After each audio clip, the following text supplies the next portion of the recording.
you all for joining. Service time is among us. If you would remember to please silence your cell phones. Rabbi is going to have the family come out in just a minute and we will begin shortly. Thank you.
Good morning, everyone. My name is Rabbi Amanda Schwartz, and it's an honor to be with you this morning. Unfortunately, I didn't have the opportunity to know Sheldon, but I have had the pleasure of getting to work with his wonderful granddaughter to prepare for her bat mitzvah. And for those of you who know her, she's quite amazing, and I am sure she got some of that from Sheldon.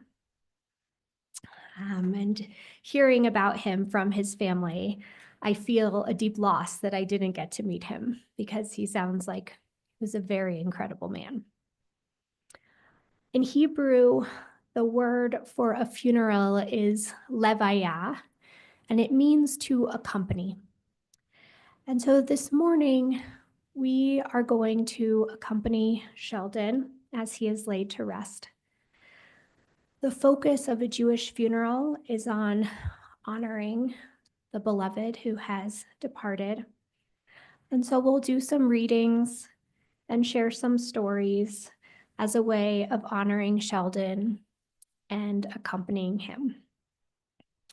So to begin, we're gonna listen to You'll Never Walk Alone from the music Carousel, which I understand Sheldon loved.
We're now gonna hear Sheldon's son and daughter share some of the many highlights of Sheldon's life. I'd like to invite up Josh and Becky.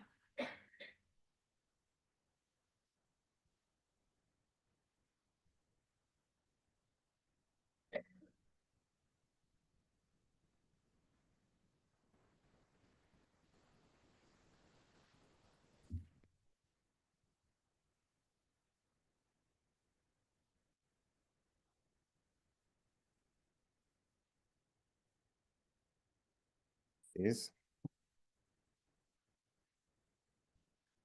Yeah. Well, thank you all for coming here. It's very touching to see everyone. I know you all knew and loved my father, and it's very helpful, all the people that have reached out and said kind things over the past week.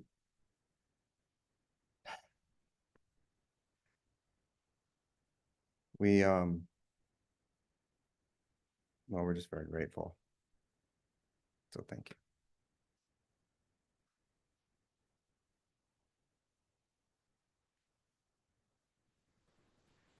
On October 15th, 1939, Sheldon Weinberg was born to Joseph and Pauline Weinberg at the Unity Hospital in Brooklyn, New York. He was the youngest of 3 children, having 2 older sisters, Marilyn and Sheila. They all lived in such a small apartment that Shelley didn't have his own room, and he slept on a cot in his parents' bedroom for much of his childhood. He spent a lot of his time playing as a child with his cousin and lifelong friend, Eddie Sommerfeld, who lived in the same building. Shelley attended Stony Brook University, although he did not graduate from there. After his 3rd year, he dropped out or took a break and took the entrance examination for the U.S. Air Force, for which he received a perfect score. A Local Boy Does Good newspaper article was written about this achievement, and his mother kept it forever, of course. Given his high marks, the Air Force gave him the option of training to become a combat navigator, which he declined because, in his words, he did not want to drop bombs on people. Instead, he joined the nascent computing division, which led to a 25-year career working for the Air Force. He met Rachel McDonough in 1966 by virtue of the fact that they both lived in the same apartment building on Josephine Street in Denver. Rachel lived on the top floor and Shelley lived on the second. Rachel remembers seeing his name on the mailbox on the day she moved in, and as she told me, in my snarky way, I thought, well, if you're going to be Jewish, you might as well have the name Sheldon Weinberg. And soon enough, Shelley asked her out and she agreed. In 1970, Shelley asked Rachel to marry him and she said yes. This was unusual for a couple of reasons. First of all, Rachel had been in the habit of declining marriage proposals. For another, Shelley was not Christian and Rachel was not Jewish.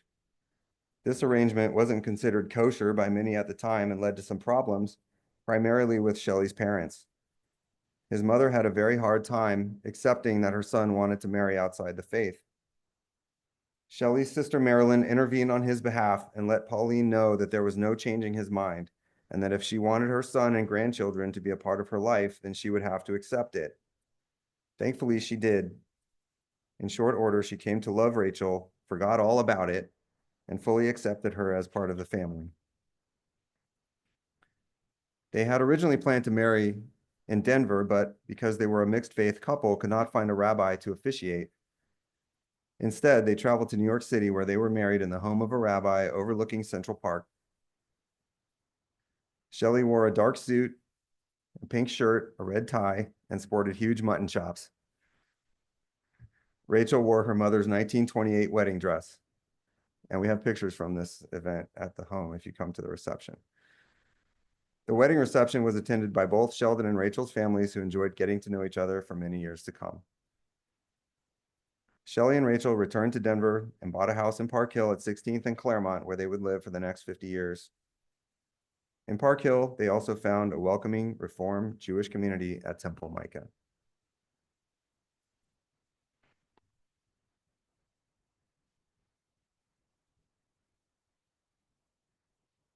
Their family soon expanded when Josh and Becky were born. Shelley loved raising his children and was very close to them both during their childhood and beyond. They remember doing so many activities as a family, like camping in the Colorado mountains, taking long family road trips, building Legos, telling stories, going swimming, playing soccer.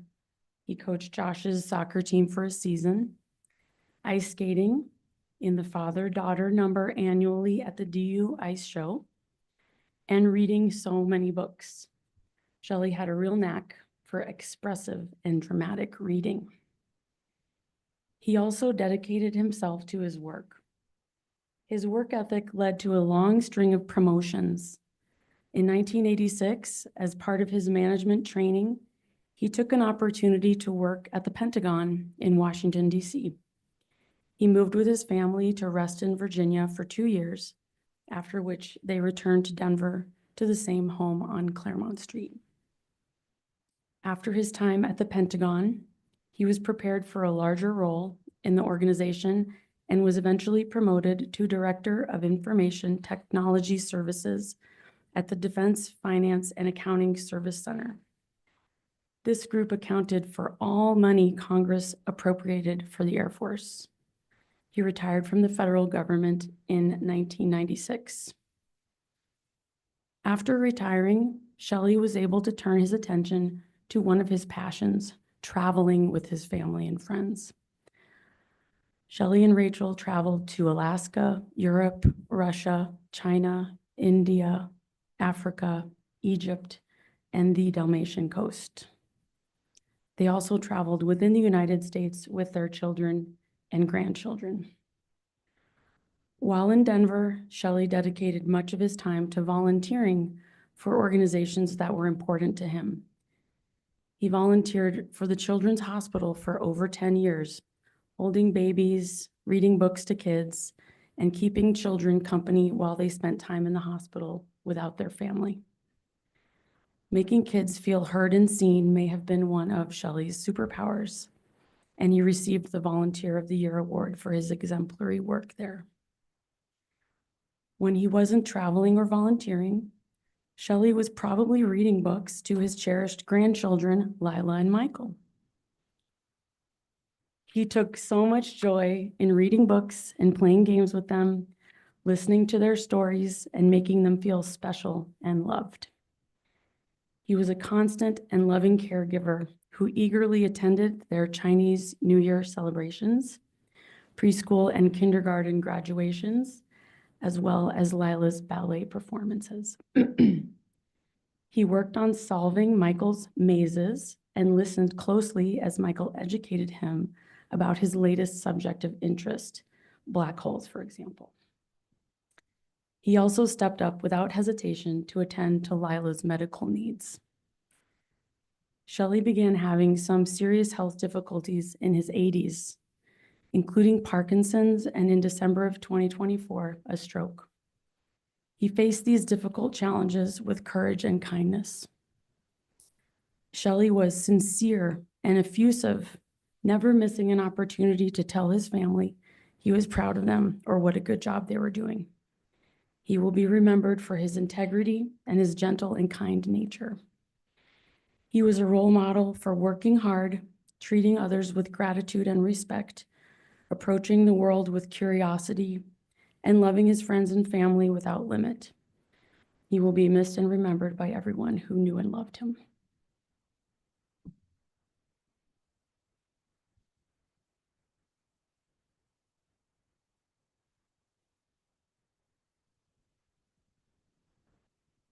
We're now going to listen to an aria. I understand Sheldon loved opera, and I invite you to, while listening, let those beautiful words that Josh and Becky just shared sink in or hold on to in your heart some of your favorite memories of Sheldon.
like to invite up Lila to share about her grandfather.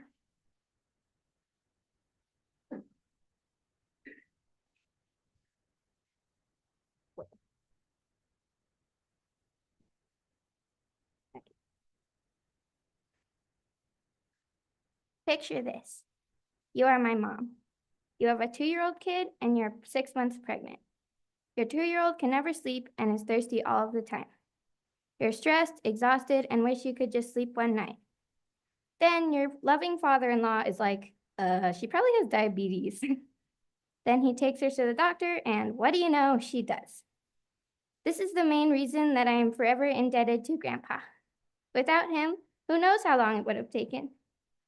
I have lots of other fond memories of Grandpa, such as when he used to pick me up from school in kindergarten, and he would always give me a baby bell.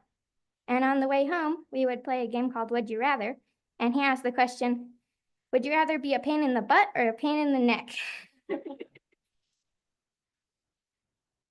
Grandpa had a knack for always making things fun, while at the same time teaching us about the world around us. I will always remember Grandpa Shelley, and I love him dearly.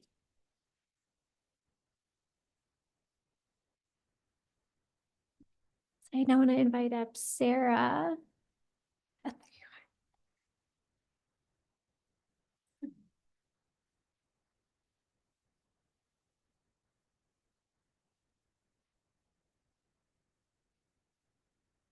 Hi, I'm Sarah McCabe, and Uncle Shelley was my uncle, and Rachel is my aunt. And I grew up in Canada and used to visit every other year to Aunt Rachel and Uncle Shelley. And I had a hard time at one point in university in Canada and let Uncle Shelley know. And he wrote me the most supportive card that I've had since I was 21 years old, which is like 30 years. Because it's so lovely. And I showed Aunt Rachel and she asked me to read it to you because it's so Shelley. It's just his voice. So I represent my mother, Judith McCabe, who's Rachel's sister, and my brother Neil, who was Shelley's nephew, and myself. So I share with you the wisdom of Sheldon Weinberg in 1992. Sarah, I just learned that you have not been perfectly up to par. So I decided to write you some of my thoughts about such matters for what it's worth. And because I probably have a different view than your parents, and it might help. First of all, we're proud as anything about you and your many accomplishments. You're a wonderful young woman, and frankly, I'm glad we're related. I love that. I'm certain you'll do fine things in your life, and I'll be delighted to learn about them and share in your joy and accomplishments in absentia. Second, most of us have periods of difficulty in our lives, especially at critical times, such as college, marriage, etc. That goes for us too. The important thing to remember is that getting help when necessary is not only nothing to be ashamed of, but to be respected and applauded. I've done the same myself and got good and helpful support from my older sister, who was very understanding. I'm passing it on. Next, the only one you have to answer to is yourself. You and we all need to be true to yourself. Figure out who you are and what you need and what kind of life appeals to you. Try not to get into the trap of living for others. Giving your own, giving your own feelings and doing what's, there's a verb bit in there, your own feelings and doing what's expected of you. There's plenty of time left in your life for that. The time to do crazy or unexpected things is now, while you're still young. Take chances, experiment. My parents were not telling me this, by the way. Take chances, experiment, learn about life, and then be yourself. Let us know how you're doing. We love you no matter what. Shelley and Rachel. I love Shelley, and God bless.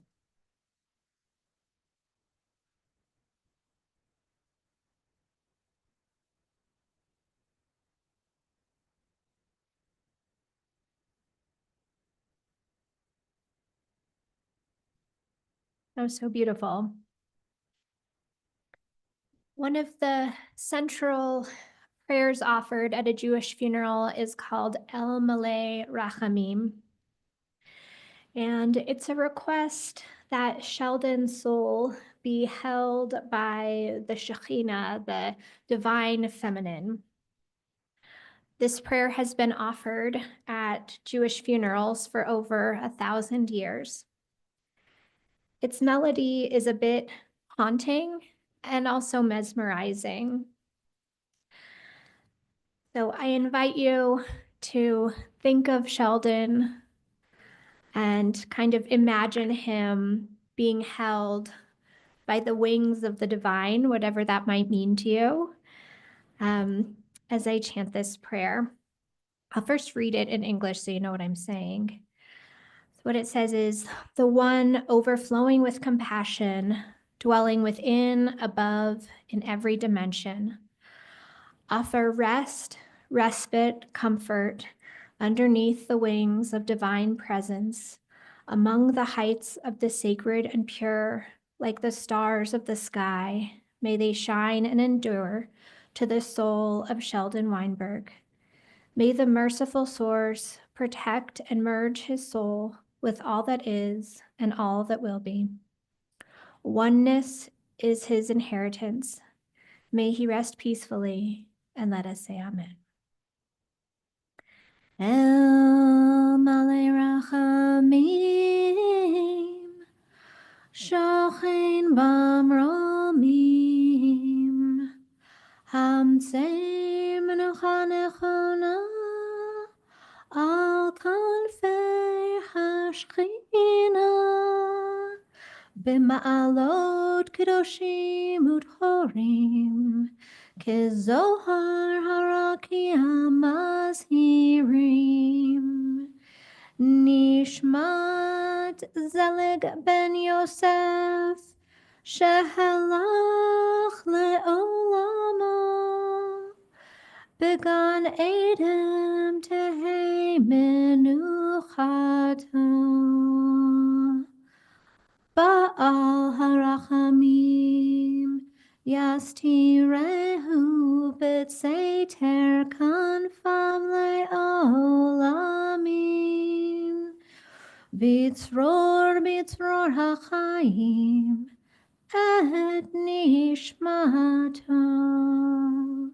Adonai Hu Nachalto, Vayanuach Bashalom, Al Mishkavo, V'nomar Amen. Now offer a reading by Laura Gilpin, Life and Death. These things I know, how the living go on living, and how the dead go on living with them. So that in a forest, even a dead tree casts a shadow, and the leaves fall one by one, and the branches break in the wind, and the bark peels off slowly, and the trunk cracks, and the rain seeps in through the cracks, and the trunk falls to the ground, and the moss covers it. And in the spring, the rabbits find it and build their nest inside the dead tree, so that nothing is wasted in nature or in love.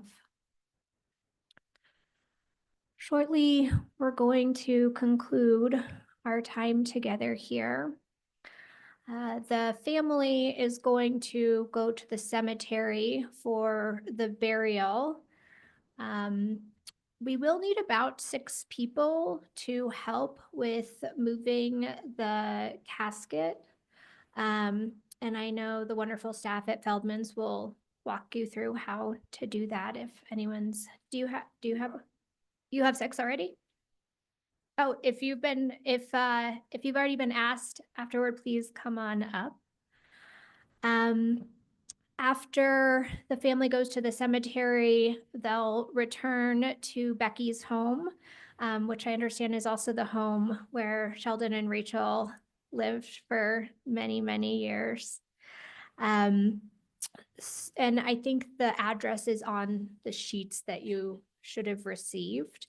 So if you want to come after 2 o'clock and share some of your favorite memories of Sheldon, I know that would mean very much to the family. One of the things I like to say at funerals is that for those of you who aren't the immediate family members, so you aren't the people who are in the deepest mourning, there really is an obligation in Judaism that I'm going to extend to everyone, regardless of your faith tradition, and that's really to show up for mourners. And that might mean anytime something pops into your head in a year that reminds you of Sheldon, to send a text message to one of his family members, or pick up the phone and call them and tell them that story. And it's a really beautiful way that you can keep his memory alive, and that you can really support those who were closest to him. Because of course their grief is deepest right now, but they'll always have a missing piece. So that's my invitation to you that I hope you'll accept. So in conclusion, thank you very much for being here, for honoring the life of Sheldon. And the family is going to now get ready to go to the graveside.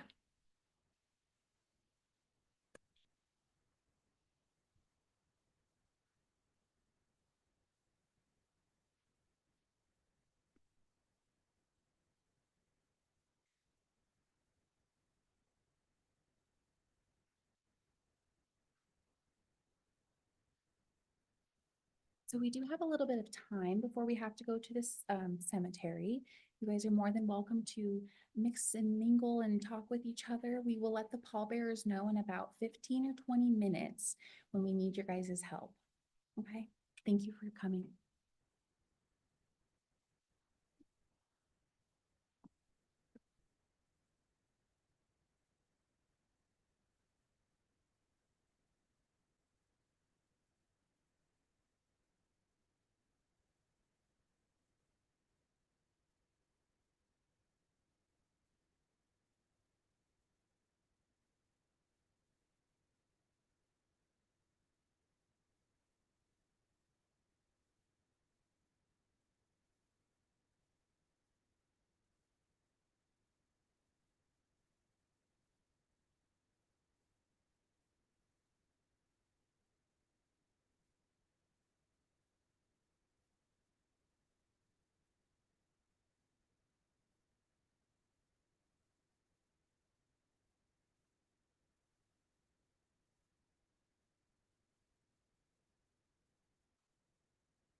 Yeah.